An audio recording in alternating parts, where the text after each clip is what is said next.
मुख्यमंत्री जयराम ठाकुर द्वारा पेश किए गए बजट पर अब विधानसभा में चर्चा शुरू हो गई है। नेता प्रतिपक्ष मुकेश अग्निहोत्री ने बजट पर चर्चा के दौरान प्रदेश सरकार पर जमकर निशाना साधा और बजट को काल्पनिक करार दिया और बिना होमवर्क वाला और कर्ज की बैसाखियों वाला बजट बताया। मुकेश अग्निहोत्री ने मुख्यमंत्री को सपनों का सौदागर बताया और लोगों को झूठे सपने दिखाने के आरोप लगाए। साथ ही मुकेश ने कर्मचारियों की अनदेखी इस बजट में करने की बात कही और कहा कि पंजाब सरकार पे कमीशन जुलाई से लागू करने जा रही है और इसके लिए बजट का प्रावधान किया है, लेकिन मुख्यमंत्री जयराम ठाकुर ने बजट में कोई जिक्र नहीं किया है और न ही बजट का प्रावधान किया है। मुकेश अग्निहोत्री ने प्रदेश सरकार द्वारा लिए जा रहे कर्ज को लेकर निशाना साधते हुए कहा कि प्रदेश पर 60,000 करोड़ का कर्ज हो गया है और इस साल के अंत तक यह कर्ज 70,000 करोड़ हो जाएगा और जब इस सरकार का कार्यकाल खत्म होगा तो यह कर्ज 80,000 करोड़ हो जाएगा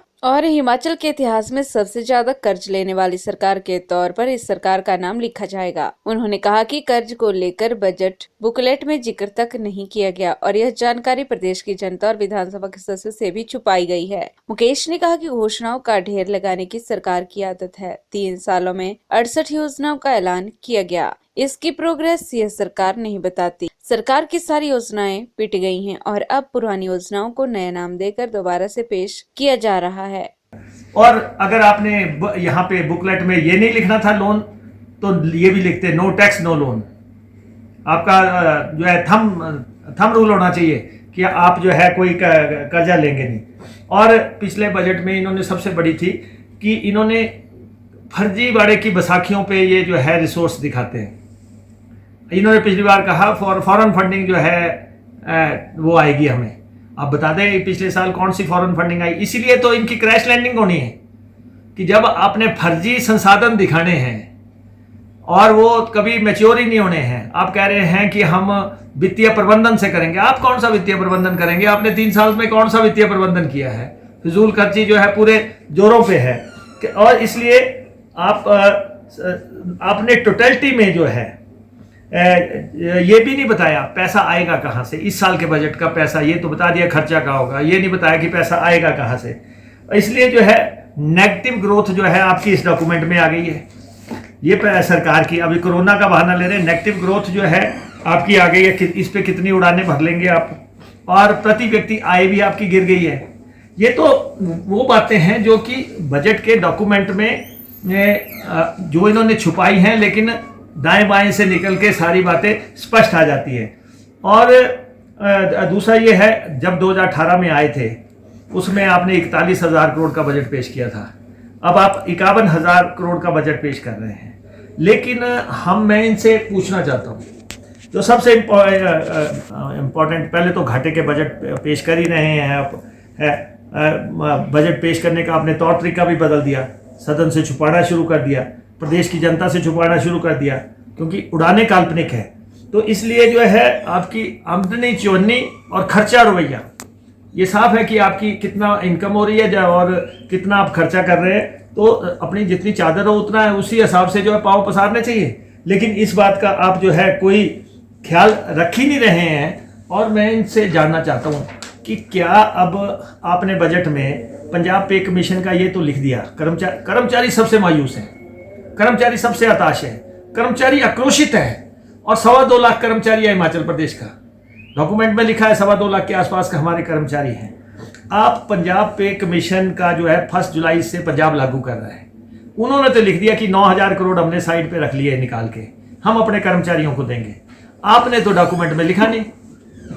अब इतना बड़ा जो है खर्चा है, आप कहाँ से चलाएंगे? क्या अपने बजट को आप दोबारा से वो करेंगे, फैब्रिकेट करेंगे किसी तरीके से? कि आपने, ये सबसे बड़ा मसला है। और हिमाचल मुख्यमंत्री को जवाब देते समय यहाँ अनाउंस कर देना चाहिए कि हिमाचल प्रदेश के कर्मचारियों को पंजाब पे कमीशन इसी साल लागू कर रहे हैं और इतने जितना भी उसके वो है देनदारियां बनती हैं उसका खुलासा कर देना चाहिए। और इस बजट के दायरे में लाके किस ढंग से वो करेंगे और कब से लागू करेंगे, इसकी अनाउंसमेंट मुख्यमंत्री की रिप्लाई में आनी चाहिए। ओल्ड पेंशन स्कीम की मांग हो रही थी, कर्मचारी लगातार इनसे मिल रहे थे और इन्होंने विचार करेंगे।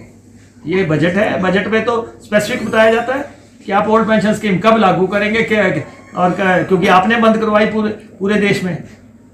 ये श्रद्धेय अटल बिहारी वाजपेयी जी की सरकार थी जब ये बंद हुआ।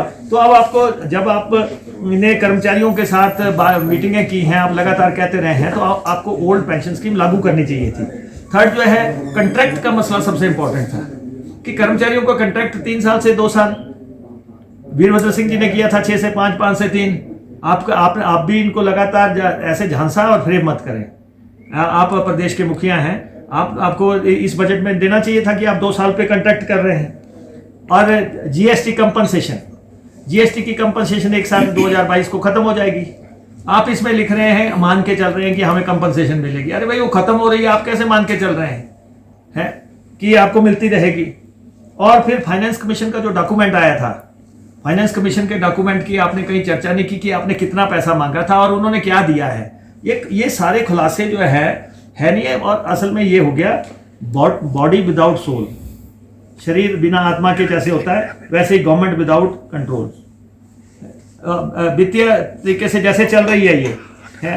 तो इसीलिए जो है, और बहुत इंपॉर्टेंट मसले थे, जिसमें एक इंपॉर्टेंट मसला है, जैसे ये पुलिस के कांस्टेबल्स का मसला था कि 8 से उनका 3 करना, 2 करना है। उसकी रिकमेंडेशन पुलिस वालों ने भी दे रखी है, लेकिन आपने नहीं किया। फिर आपने एसएमसी शिक्षकों का कहाँ फैसला हो गया सुप्रीम कोर्ट से, आपने यहाँ पे नहीं किया।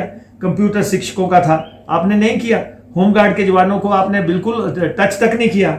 आउटसोर्स कर्मचारी एक बहुत बड़ा मसला है। आउटसोर्स कर्मचारियों को आप किस ढंग से डील करेंगे, आपने एक बात ही नहीं की।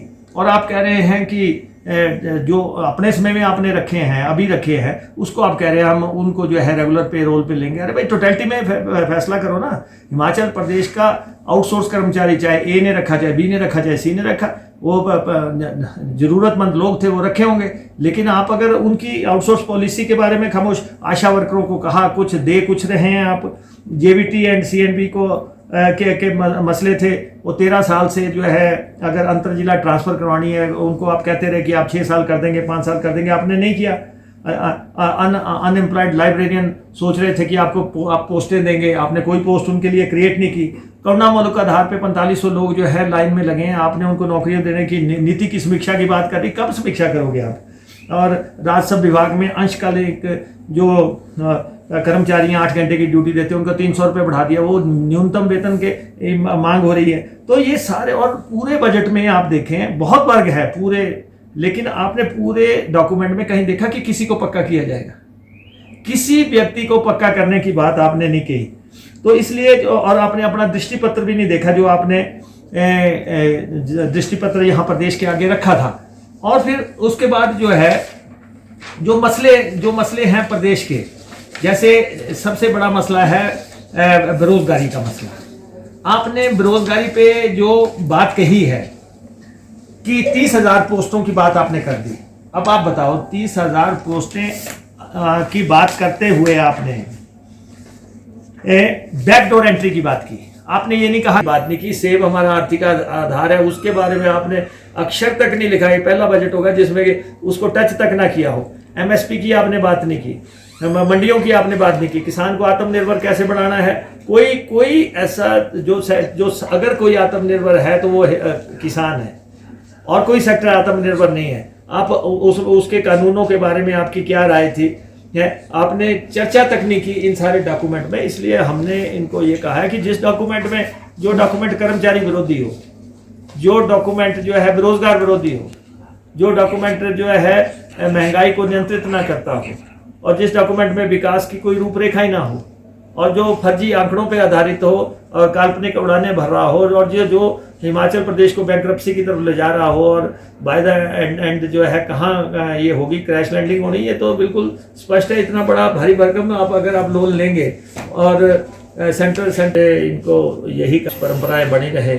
और इसलिए हमने उनको कहा कि सुरमे की तरह पीसा है हमें हालातों ने, सुरमे की तरह पीसा है हमें हालातों ने, तब जाके बसे हैं लोगों की निगाहों में।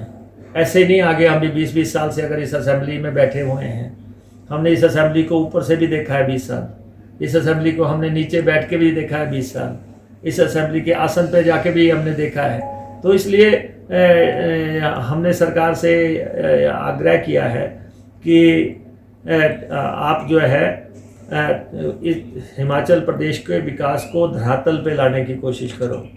ये जो है आपका जो है विकास का पहिया जो है उखड़ गया है। ये अब आपको आपके समय में जो भी बड़े प्रोजेक्ट हैं वो अब उसकी आस नहीं है कि ये इस शासन में शुरू भी हो सकेंगे, कंप्लीशन की तो कोई बात ही नहीं है कि जिन्हें होमवर्क नहीं किया और जो है अफसरशाही ने बड़ा ज़बरदस्त तरीके से गुमराह किया। इसीलिए जो है इसमें कर्मचारियों के जो इम्पोर्टेंट इश्यूज थे, एक तो पंजाब पे स्केल, दूसरा ओल्ड पेंशन स्कीम और तीसरा कॉन्ट्रैक्ट 3 से 2 तक करना, और बाकी सारे मसले महंगाई और बेरोज़गारी उसकी बात नहीं हुई। और बेरोज़गारों से धोखा मत करो, फ्रेम मत करो, और उनको जो है सही तरीके से पारदर्शी तरीके से नौकरियां देने का एजेंडा तैयार करो। धन्यवाद। PRTV के लिए शिमला से पुष्पेंद्र की रिपोर्ट।